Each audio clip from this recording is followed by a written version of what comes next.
Hello everyone, hope you're having a nice weekend, doing something pleasant, more exciting than I've had today.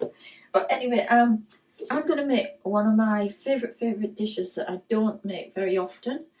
I was thinking about a friend of mine who actually lived in Greece for a little while, and John and I have been to Greek islands. We absolutely love it. So it's moussaka.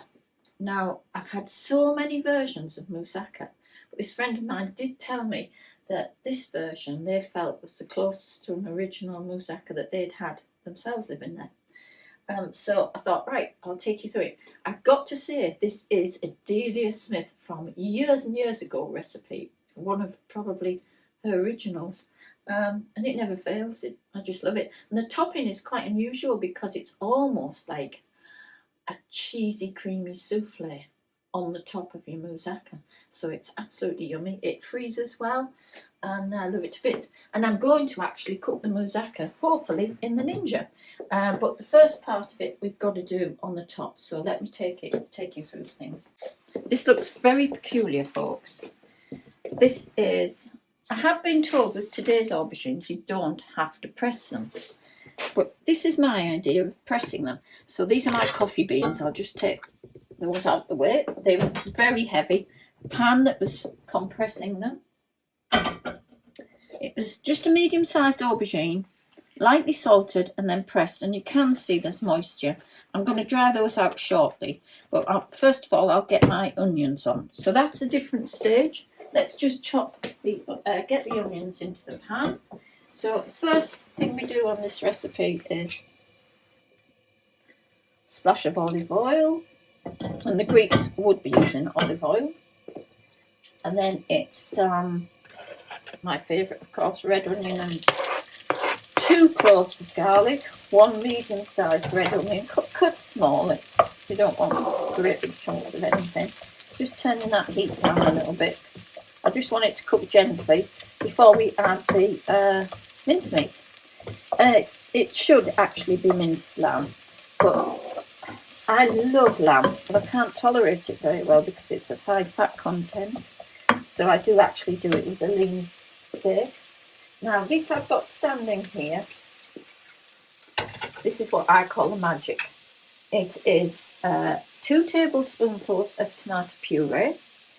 It is 1.5 teaspoonfuls of ground cinnamon and a tablespoonful of freshly chopped parsley. And this is 3 fluid ounces of red wine, not a lot at all, okay?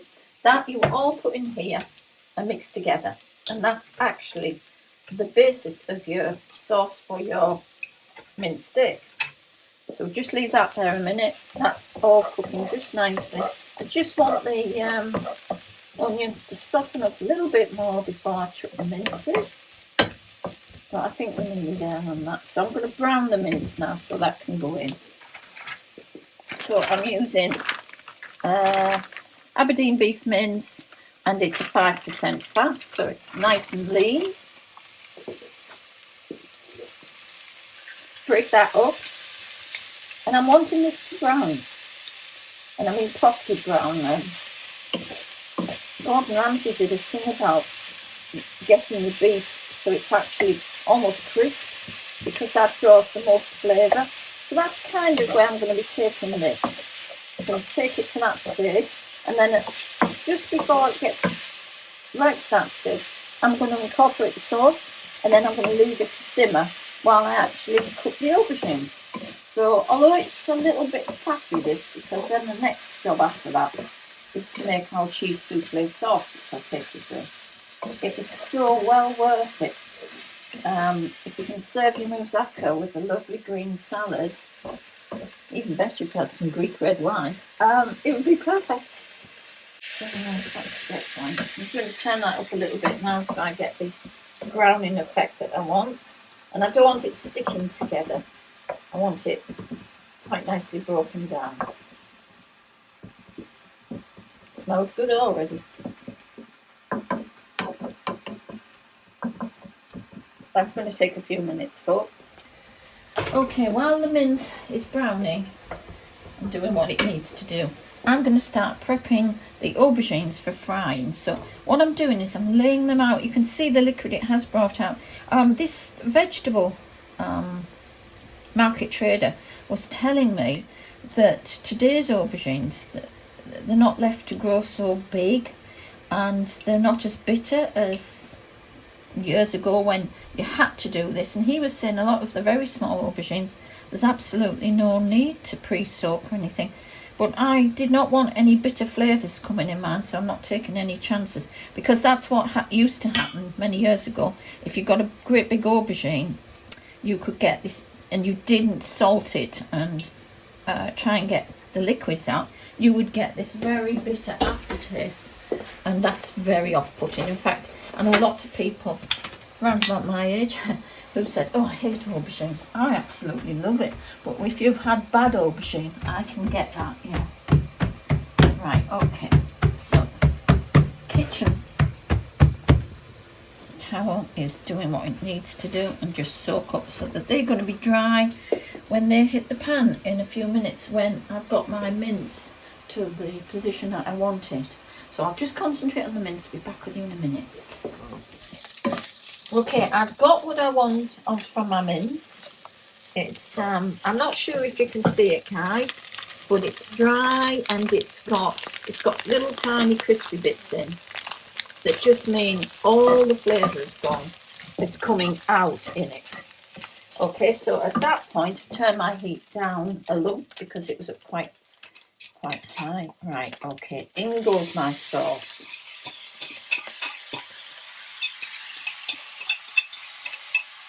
Sorry, I'm making a noise, but I want every bit of this in.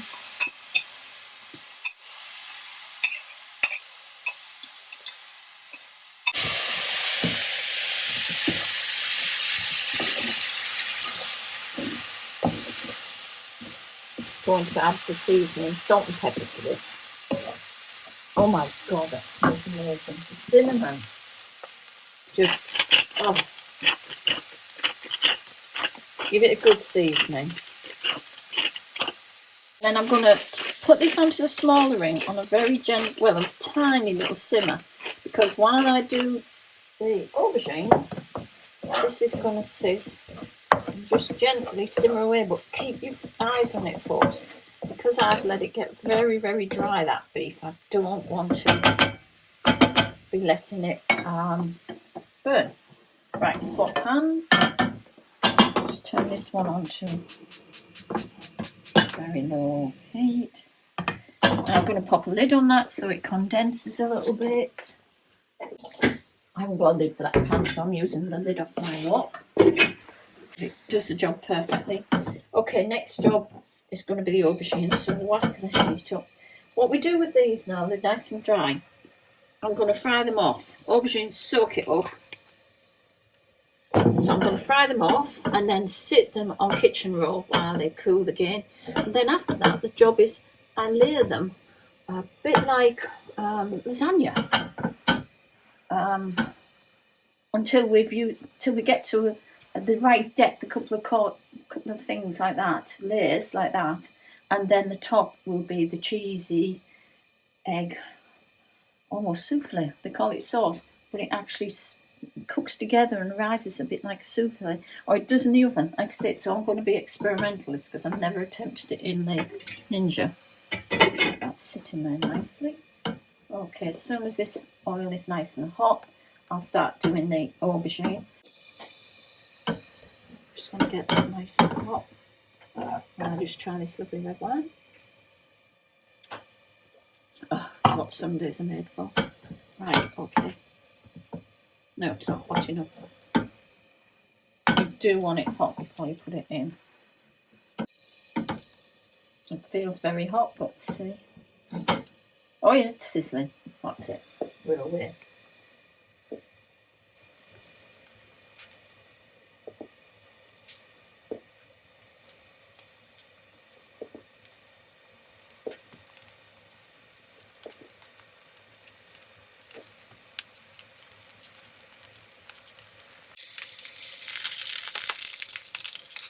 I like a little bit of colour each side before I take them out. The thinner ones will go soft and spongy very, very quickly. The thicker ones obviously take that little bit longer.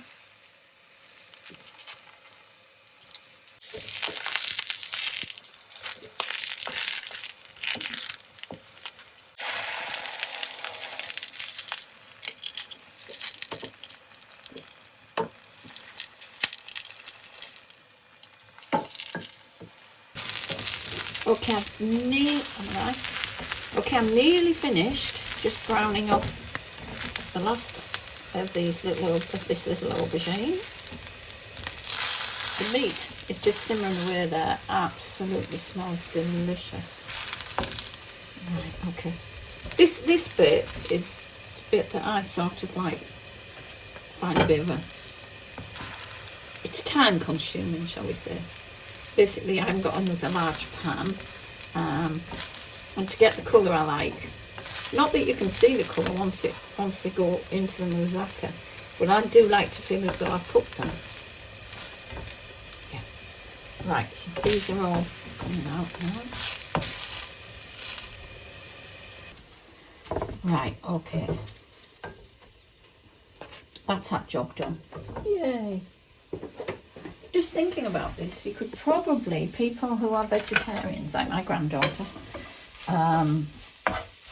Summer, she's 15, she's been a vegetarian since she was 8, totally by her own choice. You could probably do this with the soy. I've never tried it, but I know her mum makes her spaghetti bolognese using soy mince, and it works really, really well.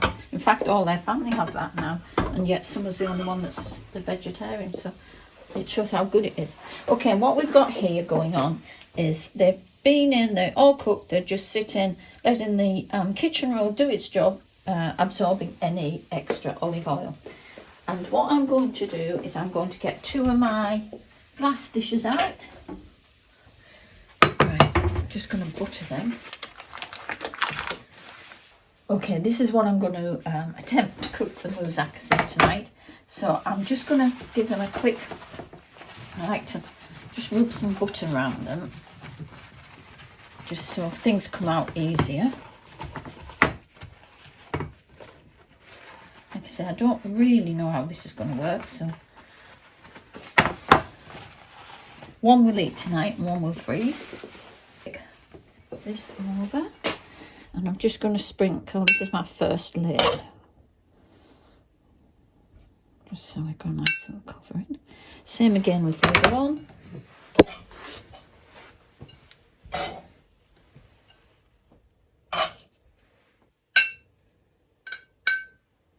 A little bit more in there, and I'll put a little bit more in this one. Because they aren't very deep, I'm only going for the 2 layers, but if I was doing this in one round dish, which I used to, I'd probably get 3 layers, to be absolutely honest. Right, okay. And let's... Oh, they cook lovely.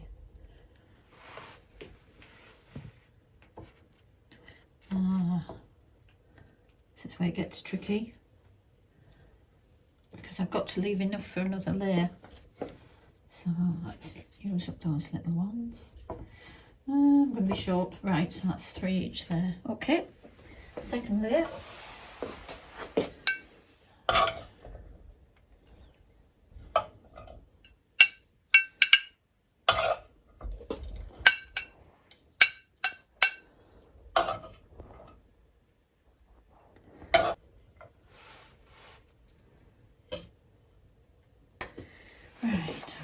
So let's just go to, actually that one was missing a bit that side, so let's do that. Let's do that way. Okay, to the cheese sauce. Just had a quick wipe down and tidy around and everything's ready to go again.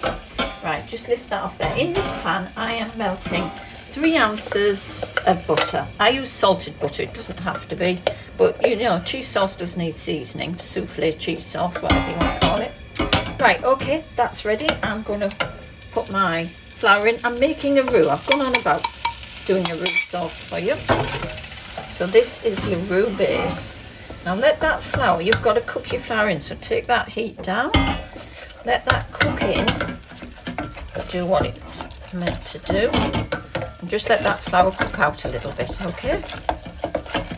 And the reason you want your flour to cook out, you're cooking your starches and your gluten and those type of things. So basically, so it doesn't taste floury when you're actually having your sauce, so you don't get horrible, well, you might get lumps in if you don't do it right, but you can see how it's coming together. Right, that's lovely. Okay, slowly I'm going to incorporate the milk. Just a little bit, so that the flour actually takes it. And it's a pint of milk we used, 3 ounces of flour, 3 ounces of butter. This is a bit like doing a risotto. You've got to stay with it. You can't walk away at this time. Okay, mix it all in.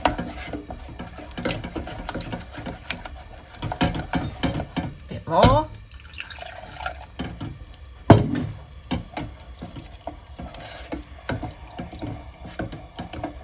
If I just sloshed it all in, I'd end up with a mountain of lumps. And yes, I've got my balloon whisk there. That will be going in once I'm happy that the milk's been absorbed properly. That will go in, and any little lumps that remain in there will get beaten in. But at this point, this is just the right way to let the flour do what it's got to do. And it's on a low heat at the moment, folks. Very gentle at this stage. It will stick and catch on the bottom. If you don't keep stirring, it'll catch very easily.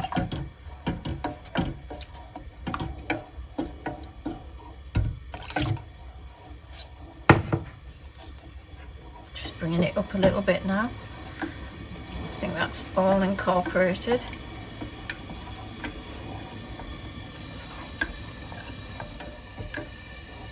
I'm just waiting for it to thicken a little bit. I can feel it thickening there. I don't want it to thicken too much.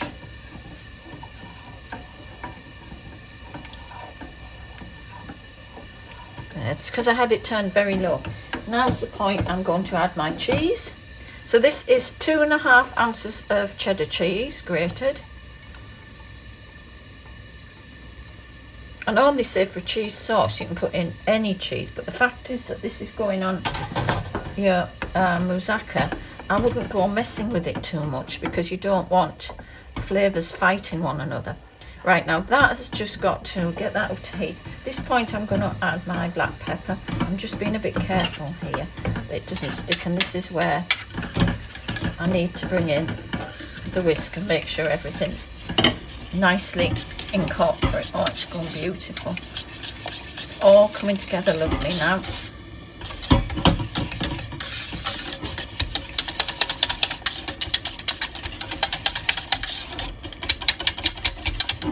Right, turn that heat really low, give it a stir, get your seasoning in.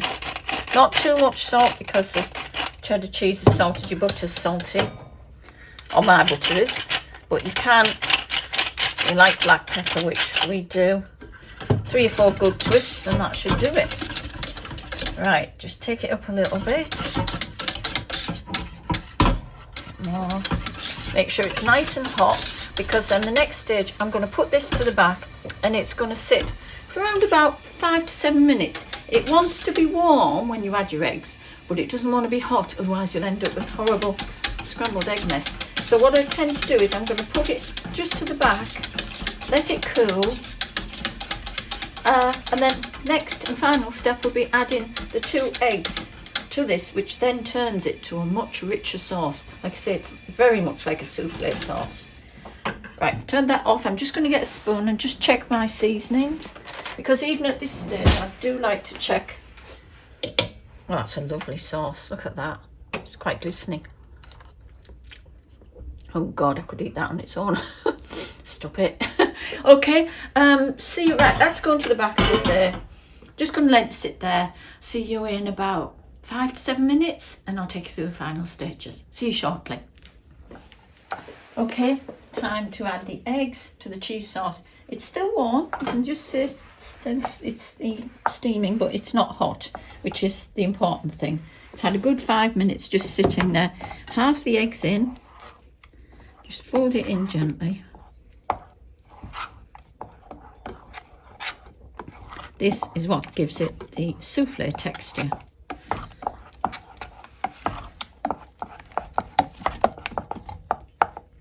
And the rest. Okay, that's your 2 eggs gone in. Incorporate all that and then we're ready to put on the top. Finish it off with a nice grating of nutmeg. If you hate nutmeg, you don't have to have it on. It just makes it feel very, very Greek.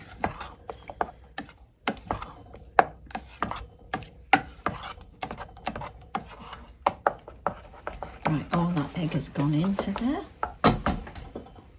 Just going to get myself a good spoon. Serving spoon. I'll pour a little bit on. I've got to make sure this goes between the two, so I've got to go a bit careful here.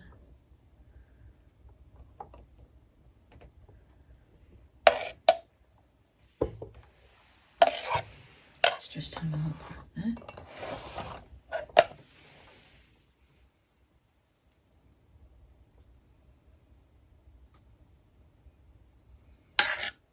Okay, a little bit more on this one.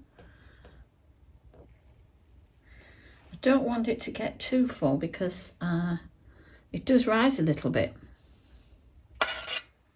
so I don't want it going everywhere. I think that's it, tiny bit left. Yeah, I'm going to call that because like I said, this is very experimental. I'm not too sure how it's going to go. Right, let's get in a fresh nutmeg. Let's give this a nice finish off. Even the one that's going to stand there and get frozen is going to have the nutmeg on. I won't actually cook the one that's going to freeze though. And then I'm just going to put it in the freezer. Once it's cold, it will just go in the freezer as it is. That's a nice covering.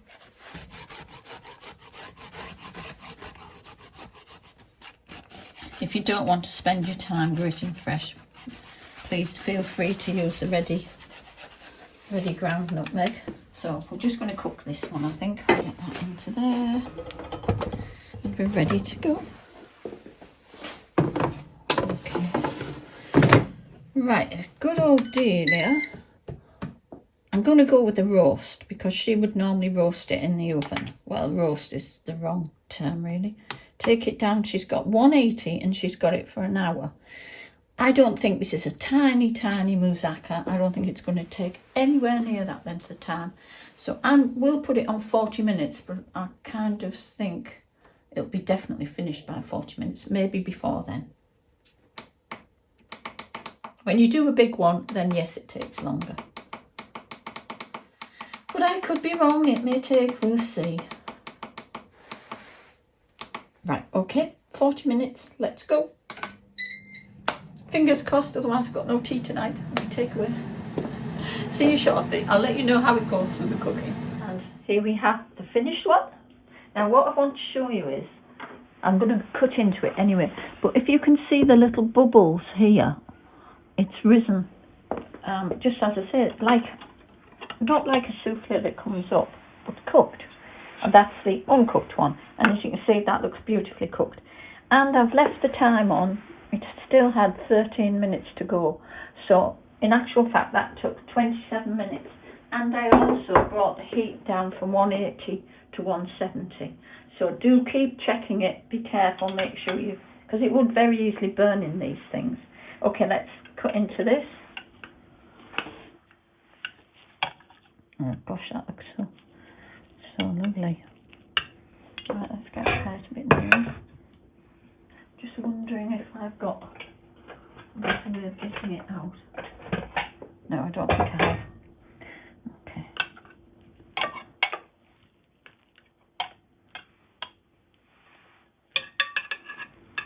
There you have it. Oh my goodness, you can just see how that has set away beautifully. I can't wait to eat this. This is one of my most favourite dishes. Right, I shoved a couple of what I call cheesy courgette strings in there. Just courgettes with a little bit of parmesan, a little bit of cheddar on. Just to have a little veg on the side.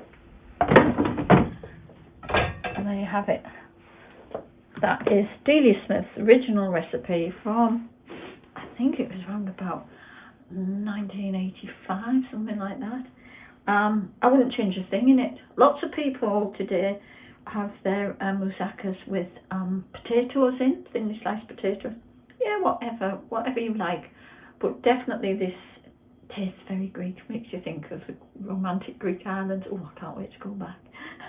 But also, folks, I'm actually next weekend, well, no, Thursday, Friday, I'm 2 days away with my husband in Wales. We're going to the Grove of Narberth. If you've never heard of that hotel, check it out. It's quite a treat for us, and we're having a tasting menu. So I'm really excited. I will be trying to get some recipes up there before I leave. Can't promise. Wanting to cook you an easy peasy paella. That's a favourite of mine.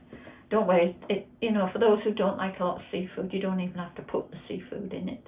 You can do just chicken and chorizo if you want. I only use prawns anyway. But anyway, I need to go and eat this now. Enjoy the rest of your evening. Thanks for watching. See you soon. Bye now.